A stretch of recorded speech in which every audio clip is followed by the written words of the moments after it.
വരുന്ന തലമുറയിലേക്ക് നമുക്ക് എന്തു പ്രതീക്ഷയാണ് കൊടുക്കാനുണ്ടാവുക? രാഷ്ട്രീയത്തിനൊരു അന്തസത്ത ഉണ്ടാവേണ്ടതില്ലേ?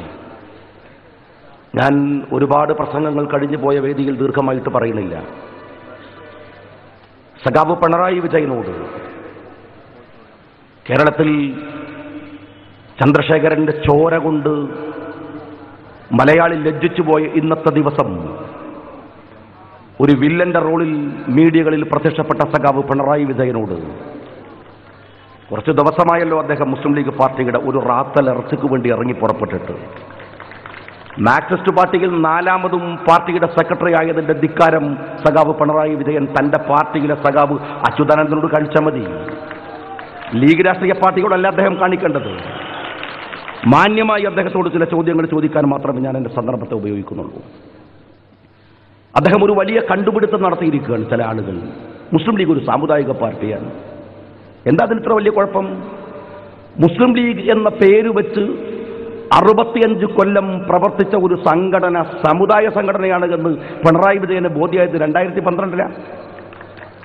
ഞങ്ങൾ പേര് മാറ്റിയിട്ടൊന്നുമില്ലല്ലോ, കള്ളത്തരം കളിച്ചിട്ടൊന്നുമില്ലല്ലോ. പിണറായി വിജയന് കേരളത്തിന്റെ രാഷ്ട്രീയം അറിയില്ല എന്ന് ഞാൻ പറയില്ല, ചരിത്രം അറിയില്ലെന്ന് പറഞ്ഞാലും അത് തെറ്റാണ്. പക്ഷെ അദ്ദേഹം അത് മനഃപൂർവ്വം മറക്കുകയാണ്. കേരളത്തിന്റെ ഈ കാണുന്ന പുരോഗതിയുടെ ഈ വർത്തമാനത്തിലെ മനോഹരമായ മുഖം കേരളത്തിൽ ഉണ്ടാക്കിയത് സാമുദായിക സംഘടനകളല്ലേ? അവർക്കതിൽ പങ്കില്ലേ? ആ സാമുദായിക സംഘടനകൾ കേരളക്കരയിൽ പ്രവർത്തിച്ചിട്ടില്ലായിരുന്നുവെങ്കിൽ കേരളത്തിന്റെ ചിത്രം എന്താകുമായിരുന്നു? പിണറായി വിജയൻ പറയണം. NSS എന്ന് പറയുന്ന മന്നത്ത് പത്മനാഭൻ 960 മുസ്ലിം ലീഗിനെ മന്ത്രിസഭയിൽ ഉൾപ്പെടുത്തണമെന്ന് പറഞ്ഞുകൊണ്ട് അന്നത്തെ AICCയുടെ സെക്രട്ടറി പ്രസിഡന്റ് നീലം സജീവ റെഡ്ഡിക്ക് കത്തെഴുതിയത് മഹാനായ മന്നത്ത് പത്മനാഭനാണ്. മന്നത്ത് പത്മനാഭൻ NSS ഉണ്ടാക്കിയില്ലേ? നായന്മാർക്ക് വേണ്ടി അദ്ദേഹം പ്രവർത്തിച്ചില്ലേ?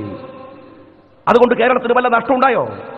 നായന്മാർ പുരോഗമിച്ചപ്പോ, നായന്മാർക്ക് വിദ്യാഭ്യാസം കിട്ടിയപ്പോ, നായന്മാർക്ക് സംസ്കാരത്തോടെ അഭിമാനത്തോടെ ഞാനൊരു നായരാനെന്ന് പറയാനുള്ള ആത്മബോധമുണ്ടായപ്പോ കേരളത്തിൽ നഷ്ടമായോ? അത് നായന്മാരുടെ പുരോഗതി മുസ്ലിങ്ങളുടെ നഷ്ടമാണോ?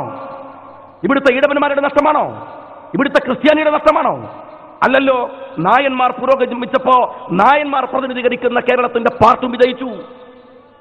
മന്നത്ത് പത്മനാഭൻ വർഗീയവാദിയല്ല, പക്ഷെ സമുദായ സ്നേഹിയാണ്. അദ്ദേഹം പറന്നു വീണ സമുദായത്തെ ഇഷ്ടപ്പെട്ട ആളാണ്. ആരാണ് ശ്രീനാരായണ ഗുരുദേവൻ?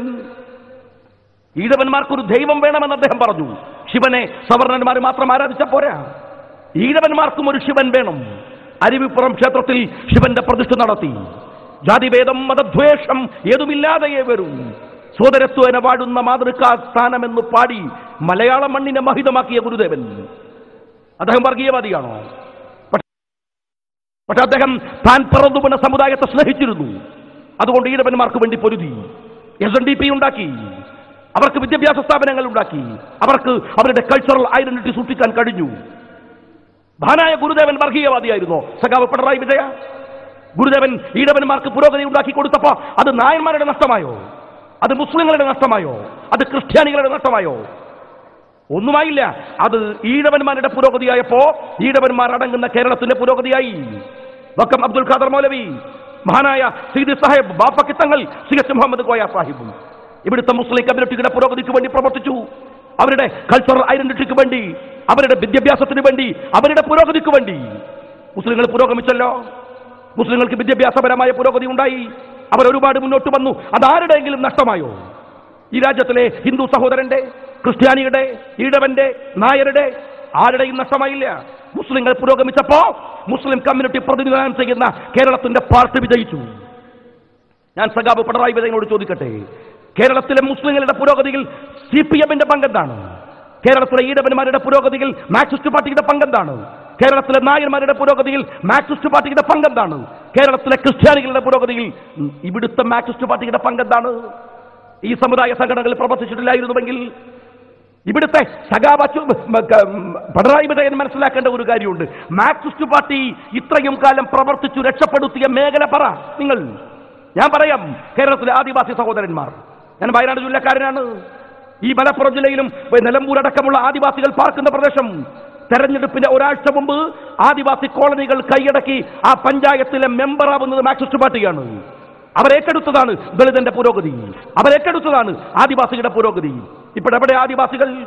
കോടിക്കണക്കിന് ഉറപ്പിക്കുക കേന്ദ്രത്തിൽ നിന്നും വിഹിതം വരുമ്പോ, സ്റ്റേറ്റ് ഗവൺമെന്റുകളിൽ നിന്നും വിഹിതം വരുമ്പോ അതവന്റെ കൈകളിൽ എത്തിക്കേണ്ട ഇടനിലക്കാർ മഹാഭൂരിപക്ഷവും CPM-കാരാണ്.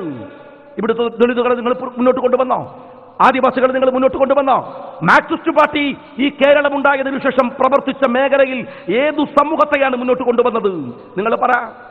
കേരളത്തിലെ മുസ്ലിങ്ങൾക്ക് അഭിമാനബോധം ഉണ്ടാക്കി കൊടുക്കാൻ ലീഗ് എന്ന സാമുദായിക സംഘടന എന്ന് നിങ്ങൾ ആക്ഷേപിക്കുന്നവർക്ക് കഴിഞ്ഞിട്ടുണ്ടെങ്കിൽ, ഞങ്ങളെ ഉയർത്തിപ്പിടിക്കുന്ന ഈ നട്ടലുണ്ടല്ലോ, നേരെ നിവർത്തിപ്പിടിക്കുന്ന നട്ടല്, അഭിമാനത്തോടെ ഉയർത്തിപ്പിടിക്കുന്ന ഞങ്ങളുടെ ശിരസുണ്ടല്ലോ, അത് സാമുദായിക പ്രവർത്തനത്തിന്റെ പേരെന്ന് പറഞ്ഞിട്ട് നിങ്ങൾ നിരുത്സാഹപ്പെടുത്തുന്നുവെങ്കിൽ ഈ പച്ചപ്പതാക പിടിച്ചു ഖിയാമത്ത് നാൾ വരെ ആ സാമുദായിക പ്രവർത്തനത്തിൽ ഇന്ത്യൻ യൂണിയൻ മുസ്ലിം ലീഗ് മുന്നോട്ട് പോകും.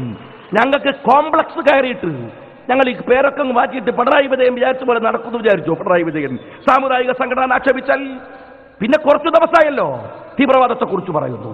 എന്തു യോഗ്യതയാണ് സഖാബ് പിണറായി വിജയന് ഈ ദിവസം പറയാനുള്ളത്? മുസ്ലിം ലീഗ് പാർട്ടിക്കെതിരെ തീവ്രവാദത്തെ കുറിച്ച് പറയാൻ ഒരു മനുഷ്യനെ 50 കഷണങ്ങളാക്കി ഒരു മര്യാദയുമില്ലാതെ കീറി മുറിച്ച ദിവസം, മാർക്സിസ്റ്റ് പാർട്ടി ചെയ്തു വെച്ച ദിവസം. ഇനി അതിനപ്പുറം ഞാൻ പറയട്ടെ, കേരളം കണ്ട ഏറ്റവും വലിയ ഭീകരവാദത്തെയും തീവ്രവാദത്തെയും സഹായിച്ചത് നിങ്ങളല്ലേ? നിങ്ങൾ സഹായിച്ചിട്ടില്ലേ? മാർക്സിസ്റ്റ് പാർട്ടി മുഴുവൻ ഞാൻ പറയില്ല. എം ശങ്കരൻ നമ്പൂതിരിപ്പാടിനെ പോലുള്ളവർക്ക് ഒരുപാട് വിയോജിപ്പുകൾ മുസ്ലിം സമുദായത്തിനും കേരളത്തിനും ഉണ്ടായിട്ടുണ്ട്, ശരീഅത്ത് വിവാദം പോലെയുള്ള വിഷയം. പക്ഷേ ഒരിക്കലും കേരളം അപകടപ്പെടുന്ന ഒരു വർഗീയ ധ്രുവീകരണത്തിനോ ഒരു ജാതീയമായ കൂട്ടായ്മക്കോ അതല്ലെങ്കിൽ ഒരു തീവ്രവാദ കൂട്ടായ്മക്കോ നമ്പൂതിരിപ്പാട് ശ്രമിച്ചു എന്ന് പറയാൻ എത്ര വിമർശിക്കപ്പെടും നമുക്ക് സാധിക്കില്ല. എന്നാൽ അതിനുശേഷം സഖാബ് പിണറായി വിജയൻ, അദ്ദേഹത്തിന്റെ അരുമ ശിഷ്യന്മാരായിട്ടുള്ള മാർക്സിസ്റ്റ് പാർട്ടിയുടെ ഇന്നത്തെ നേതാക്കന്മാർ കോടിയേരിയും ജയരാജനുമൊക്കെ പാർട്ടിയുടെ നേതൃപദങ്ങളിലേക്ക് വന്ന നിമിഷം മുതൽ ആ പാർട്ടി ചെയ്തുകൊണ്ടിരിക്കുന്ന തോന്നിവാസങ്ങൾ എന്ന് പറയാവുന്നത് നിങ്ങളൊന്ന് പരിശോധിച്ചിട്ടുണ്ടോ? രാജ്യത്തിലെ തീവ്രവാദികളെ 1990 ബാബരി മസ്ജിദിന്റെ ചർച്ച കേരളക്കരയിൽ വന്നത് മുതൽ രാജ്യത്തിന് അപകടകരമായി വന്ന സകല എലമെന്റുകളെയും എല്ലാത്തിനെയും, അത് PDP ആവട്ടെ, അത് NDF ആവട്ടെ, അത് ജമാഅത്തെ ഇസ്ലാമി ആവട്ടെ, അതാരായിരുന്നാലും അവരെ സഹായിച്ചത് മാർക്സിസ്റ്റ് പാർട്ടിയാണ്. കഴിഞ്ഞതിന് മുമ്പുള്ള നിയമസഭാ തെരഞ്ഞെടുപ്പിൽ കോടിയേരിക്ക് വോട്ട് ചോദിച്ചതിന്റെ പേരിൽ, ഇല്ലേ, കോടിയേരിക്ക് വേണ്ടി വോട്ട് ചെയ്തതിന്റെ പേരിൽ ആ NDF-കാർക്ക് വേണ്ടി കേരളത്തെ 5 കൊല്ലം തീറെഴുതി കൊടുത്തത് മാർക്സിസ്റ്റ് പാർട്ടിയുടെ പൊളിറ്റ് ബ്യൂറോ മെമ്പർ കോടിയേരി കേരളത്തിന്റെ ആഭ്യന്തരമന്ത്രി ആയിരിക്കുമ്പോഴാണ്. അറിയുമോ സഖാവ് പിണറായി വിജയൻ ഒറ്റപ്പാലം മറക്കാറായിട്ടുണ്ടോ?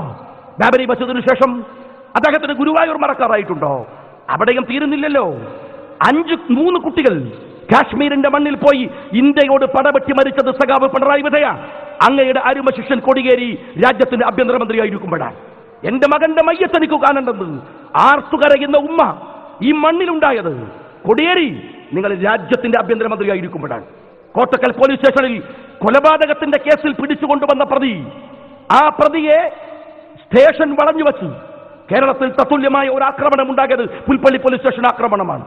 ആ പോലീസ് സ്റ്റേഷൻ തടഞ്ഞു വെച്ചു. അതിനകത്തു നിന്ന് പ്രതിയെ ഊരിക്കൊണ്ടുപോയ ആ NDF-ന്റെ പ്രതികൾക്കെതിരെ ഒരു പെറ്റി കേസ് ചാർജ് ചെയ്യാൻ സാധിച്ചിട്ടില്ല കോടിയേരി എന്ന് പറയുന്ന ആഭ്യന്തരമന്ത്രിക്ക്. ചന്ദ്രശേഖരന്റെ രക്തസാക്ഷിത്വത്തിന്റെ ദിവസത്തിലെ ഈ മഹാസമ്മേളനം എന്ന് അഭിപ്രായപ്പെട്ടുകൊണ്ട് നിർത്തുന്നു. അസ്സലാമു അലൈക്കും.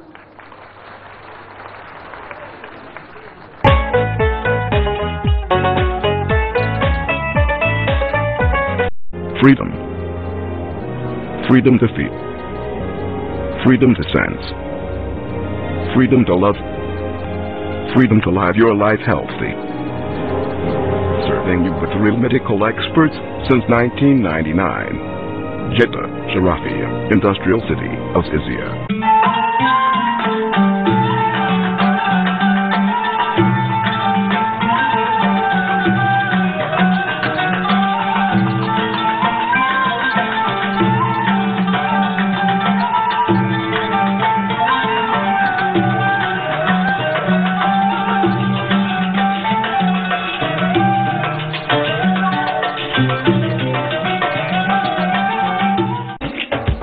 ഉംറ സേവന രംഗത്ത് വിശ്വസ്തയുടെ കരുത്തുമായി Crescent Umrah Service, Indo Arab Travels, Sunni Mahal Building, Malappuram.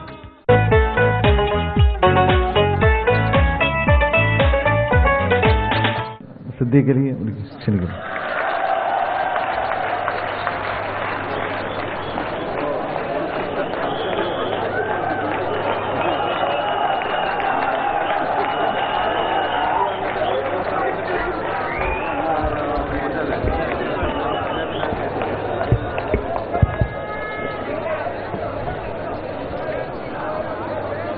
അസ്സലാമു അലൈക്കും. അധ്യക്ഷൻ ബഹുമാന്യനായ സ്വാദിഖ് അലി ശിഹാബ് തങ്ങൾ, മുസ്ലിം ലീഗിൻ്റെ മലപ്പുറം ജില്ലാ ജനറൽ സെക്രട്ടറി ഹൈദരലി ശിഹാബ് തങ്ങൾ, ബൈത്തുർ റഹ്മ അബ്ദുൽ ഹമീദ് എന്ന ഓമന പേരിട്ടിരിക്കുന്ന ബഹുമാന്യനായ അബ്ദുൽ ഹമീദ് മാസ്റ്റർ, വേദിയിലിരിക്കുന്ന Basheer Sahib, P V Abdul Wahab Sahib, K M Shaji, advocate N Shamsuddin, MLA മാർ, വനിതാ ലീഗ് നേതാക്കൾ, മറ്റ് സഹോദരന്മാരെ, അസ്സലാമു അലൈക്കും. ഒന്ന് രണ്ടാളുകളൊക്കെ മുങ്ങി, അതുപോലെ എനിക്കും മുങ്ങാമായിരുന്നു. ഏതായിരുന്നാലും ഈ സമ്മേളനത്തിൽ പ്രഗത്ഭരായ നിരവധി ആളുകളുടെ പ്രസംഗങ്ങൾ ഇനിയും നടക്കാനിരിക്കുകയാണ്. ഈ സമ്മേളനം കാണാൻ വേണ്ടി വന്നതായിരുന്നു. ഹമീദ് മാസ്റ്റർ ഇങ്ങോട്ട് വിളിച്ചു വരുത്തിയതാണ്. മുസ്ലിം ലീഗിൻ്റെ ഈ സന്തോഷം ഒന്ന് മുകളിലിരുന്ന് കാണാനുള്ള ആഗ്രഹം കൊണ്ട് ഇരുന്നു പോയതാണ്. നമുക്ക് ശത്രുക്കൾ വേണം, ശത്രു ഉണ്ടായേ പറ്റൂ. എൻ്റെ മുത്ത് ശിഹാബ് തങ്ങൾ വഫാത്താകുന്നതിന് മുമ്പ് പൊന്നാനി തെരഞ്ഞെടുപ്പിൻ്റെ സമയത്ത് ഞാൻ പാണക്കാട് വന്നപ്പോൾ ശിഹാബ് തങ്ങളുടെ അടുത്ത് ഇങ്ങനെ നിൽക്കുമ്പോൾ തങ്ങൾ ചോദിച്ചു, എവിടുന്നാ വരുന്നത്?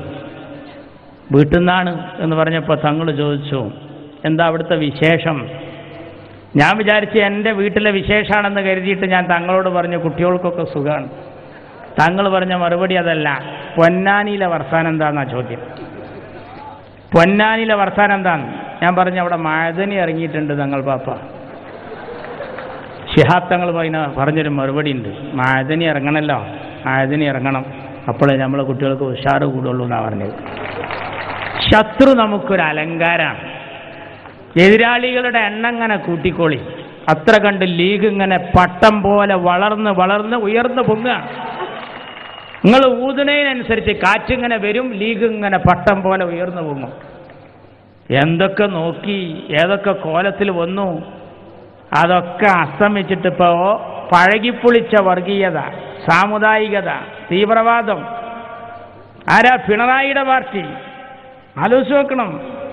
ഞങ്ങൾ എതിർക്കാനാണോ എല്ലാവരും ഒറ്റക്കെട്ടാണ്? ഉമാ ഉണ്ണി, രാമൻപിള്ള, മഅദനി, പിണറായി, അങ്ങനെയുള്ള എല്ലാ ശത്രുക്കളും. പിന്നെ മാർക്സിസ്റ്റ് പാർട്ടിയുടെ മതവിഭാഗം മേധാവി ജമാഅത്തെ ഇസ്ലാമിയൊക്കെ ഉണ്ടല്ലോ, അവരമീറന്മാരെല്ലാവരും കുറച്ച് ദിവസമായി ഞങ്ങളെപ്പറ്റി ഇങ്ങനെ എഴുതിക്കൊണ്ടേയിരിക്കുകയാണ്. ഞങ്ങൾക്ക് ജയിക്കാൻ പാടില്ല, ജയിച്ചാൽ സമ്മതിക്കൂല. 10-20 ആൾ ജയിച്ചു വന്നാൽ ഞങ്ങൾ എങ്ങനെയെങ്കിലും കണ്ട് വലിഞ്ഞു കയറിയതൊന്നല്ല നിയമസഭയിലേക്ക്. ആണുങ്ങളെ പോലെ തെരഞ്ഞെടുപ്പിന് നിന്നിട്ട് ഒരു പെട്ടി അങ്ങോട്ട് വെച്ച് തന്നിട്ട് ചെയ്തുകൂടിയടാ വോട്ട് എന്ന് പറഞ്ഞിട്ട് എണ്ണിയപ്പോൾ 45,000 ലീഡ് കിട്ടിയ ആൺകുട്ടികളാണ് ഈ കൂട്ടത്തിൽ ഇരിക്കുന്നത്. അറിയങ്ങൾ ഞങ്ങൾ ഈ ഭൂരിപക്ഷം കിട്ടിയിട്ട് ഞങ്ങൾ നിയമസഭയ്ക്കല്ലാതെ പിന്നെ എങ്ങോട്ടാടോ പോവുക? ഞങ്ങൾ നിയമസഭയ്ക്ക് തന്നെ വരിക. ഞങ്ങളങ്ങനെ വന്നാൽ സമ്മതിക്കില്ല. പിന്നെ ഞങ്ങൾക്ക് മന്ത്രിമാരെത്ര വേണം? ആര് മന്ത്രിയാണ്? ഇവരാ തീരുമാനിക്കുക. അബ്ദുറബ്ബ് മന്ത്രിയായത് ശരിയായില്ല. അബ്ദുറബ്ബ് ആരാ? അബ്ദുറബ്ബ് നിങ്ങളാരാ? അമ്മോസനോ? അബ്ദുറബ്ബ് ഞങ്ങളെ നേതാവാ, ഞങ്ങൾ ജയിപ്പിച്ചതാ. ഞങ്ങൾ എങ്ങനെ പോകണം? ജമാഅത്തെ ഇസ്ലാമി പറയും, മാർക്സിസ്റ്റുകാർ പറയും. നിങ്ങളാരാ? നിങ്ങൾ പറയുന്നത് പോലൊക്കെ കേൾക്കാൻ ഞങ്ങൾ നിങ്ങളെ അമ്മായിയൊന്നുമല്ല. ഈ രാജ്യത്ത് എങ്ങനെ പോകണമെന്ന് ഞങ്ങൾ പഠിച്ചിട്ടുണ്ട്. ലീഗായിട്ട് വളരുക, ലീഗലായിട്ട് പോകാനും അറിയാം, നിയമവും പഠിച്ചിട്ടുണ്ട്, മോശക്കാരൊന്നല്ല.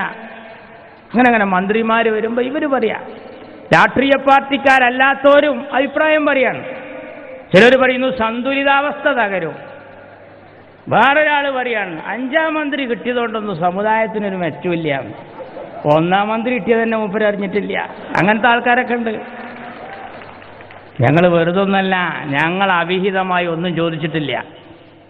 ഈ UDFന്റെ ചെമ്പിൽ 20 ചാക്ക് അരി ഞങ്ങളെ വക, 20 ചാക്ക് അരി. അതിൽ 2 കിലോ കൊണ്ടിട്ടവരുണ്ട്, പിതൃ സക്കാത്തിൻ്റെ 1.5 കിലോനുണ്ട്, ഒക്കെ കൊണ്ടിട്ടവരുണ്ട്. വിളമ്പണ നേരത്ത് ഞങ്ങൾ പറഞ്ഞതാ തുടക്കത്തിൽ തന്നെ, ഒരാൾ കൂടി അധികമുണ്ട്. 4 പ്ലേറ്റാ തന്നത്. 4 പ്ലേറ്റ് തന്നപ്പോൾ ഹൈദരലി തങ്ങൾ പറഞ്ഞു, ശരിക്കും കുഞ്ഞാപ്പ നോക്കി വാങ്ങണം. ഞങ്ങൾ പറഞ്ഞു, ഞങ്ങൾക്ക് പ്ലേറ്റിൽ വിളമ്പണ്ട, തട്ടുചോറ് തന്നാൽ മതി എന്നാ പറഞ്ഞത്. തട്ടുചോറുണ്ട് തിന്നു. തട്ടുചോറ് തന്ന് കുഞ്ഞാപ്പ 2 കോരി മുനീറിന്, 2 കോരി അബ്ദുൾ റബ്ബിന്, 2 കോരി ഇബ്രാഹിം കുഞ്ഞിന്, 4 കോരി കുഞ്ഞാപ്പട്ട്. പലരും വിചാരിച്ചത് എന്താണെന്നറിയോ? അച്യുതാനന്ദൻ പറഞ്ഞ് തൊട്ടു കിട്ടുന്നതൊക്കെ വാരിക്കൂട്ടിയിരിക്കുന്നു എന്ന്. അതിനല്ല. എന്തിനാ 4 കോരി ഇട്ടതെന്നാ? പിന്നിൽ അലി വരണുണ്ട്, അതിനാണിത്. കുഞ്ഞാപ്പത് വെച്ചു. ഇപ്പം ഞങ്ങൾ ചോദിച്ചതെന്താ? ഇപ്പം ഞങ്ങൾ ഒരു വിരുന്നുകാരനായി അനൂപ് ജേക്കബ് കൂടി കടന്നു വന്നപ്പോൾ എന്നാൽ നമ്മൾ തിന്നല്ലേ എന്ന് പറഞ്ഞപ്പോൾ ഞങ്ങളൊരു പ്ലേറ്റേ ചോദിച്ചിട്ടുള്ളൂ, ചോറ് ചോദിച്ചിട്ടില്ലടോ. ഞങ്ങളൊരു പ്ലേറ്റാ ചോദിച്ചത്, ഒരൊറ്റ പ്ലേറ്റ്. അതും ഒരു കടലാസിൻ്റെ പ്ലേറ്റാ, സ്റ്റീലിൻ്റെ പ്ലേറ്റ്. രാജ്യസഭ അങ്ങോട്ട് കൊടുക്കുകയാണ് ചെയ്തത്. അതാരും വിവരറിഞ്ഞിട്ടില്ല. ഞങ്ങൾക്ക് ജയിക്കാൻ പാടില്ല. മന്ത്രിമാരാ, അതൊരു പുതിയ സോക്കടൊന്നല്ല. ഇ അഹമ്മദ് മന്ത്രിയായപ്പോൾ ഇവർ പറഞ്ഞത് എന്താ? ഇന്ത്യ രാജ്യത്തിൻ്റെ മതേതരത്വത്തിൻ്റെ ചങ്കിനേറ്റ കുത്താണ് കുത്താണ് കുത്താണ്. ആ പറഞ്ഞ ആൾക്ക് പോളിറ്റി ബ്യൂറോന്ന് കുത്ത് കിട്ടിയിട്ട് ഉയ്യാൻ വേണ്ടി തിരുവനന്തപുരത്തേക്കാണ് പോയത്. എല്ലാ പ്രമാണിമാർക്കും തർത്തീബനുസരിച്ച് കിട്ടിക്കൊണ്ടിരിക്കുക. ലീഗിനേറ്റ് കളിക്കുക. ഞങ്ങൾക്കൊന്നും പാടില്ലേ. ജാതി മതം പറയാ. മൻമോഹൻ സിംഗിന്റെ ജാതി ഏതാണ് ഇപ്പോഴാ ജനങ്ങൾ അറിയണത്. ഗ്യാനി സെയിൻ സിംഗിന്റെ മതമായിരുന്നു മൻമോഹൻ സിംഗിന്, ഇപ്പോഴാ അറിയുന്നത്. അങ്ങനെയുണ്ടോ? മുസ്ലിം മന്ത്രി, സിഖ് മന്ത്രി, അങ്ങനെയുണ്ടോ? ഒരു ടീമല്ലേ നമ്മൾ. ഇപ്പം ഷറഫ് അലി ഉണ്ട് ഈ ടീമിൽ. ഇന്ത്യൻ ഫുട്ബോൾ ടീം പോകുമ്പോൾ ഷറഫ് അലി ഉണ്ട്, IM വിജയനുണ്ട്. അങ്ങനെയുള്ള ഒരു ടീമായിട്ട് പോകുമ്പോൾ ഷറഫ് അലി സൈഡ് ഇട്ട് കൊടുക്കുമ്പോൾ IM വിജയനെ കണ്ട ഈ പട്ടികജാതിയല്ലേ നമ്മൾ കണ്ടിട്ട് കൊടുക്കുക. അങ്ങനെയൊക്കെ നിന്നാൽ ഇന്ത്യക്ക് ജന്മത്തിൽ ഗോളടിക്കാൻ പറ്റുമോ? എന്താ ഇതിൻ്റെ ഒക്കെ സ്ഥിതി? ഇവരെവിടെയാ മനസ്സിലാക്കുന്നത്? ഞങ്ങൾ മാന്യമായി പോവുക. ജയിച്ചാൽ അംഗീകരിക്കൂല. എല്ലാ തെരഞ്ഞെടുപ്പ് കൊണ്ടുവരുമ്പോൾ ഞങ്ങൾ അവിടെ കണ്ടോളാം. അപ്പം നെയ്യാറ്റിങ്കര കണ്ടോളാം. പിറവം കയ്യോളം പറഞ്ഞ് പിറവത്ത് കാണാം. പിറവത്തിൻ്റെ വോട്ട് ഇങ്ങനെ എണ്ണുമ്പോൾ ചാനൽ മുഴുവൻ പറയാണ്, 10,000-ഓടടുത്തു, അനൂപ് ജേക്കബ് ഉജ്ജ്വല വിജയം, ഉമ്മൻചാണ്ടിയുടെ ഭരണത്തിന് അംഗീകാരം, ഇടതുപക്ഷം പൊട്ടിപ്പാളീസായി. എല്ലാ ചാനലും മനോഹരമായി പറയുമ്പോൾ ഞാൻ കൈരളി ചാനൽക്കൊന്ന് മാറ്റിയിട്ട് നോക്കി. കൈരളി ചാനലിൽ അപ്പോൾ പാചകറാണി അച്ചാറുണ്ടാക്കുകയാണ്. ആ നേരത്തെ നമ്മളൊന്ന് ആലോചിച്ച് നോക്കാണി.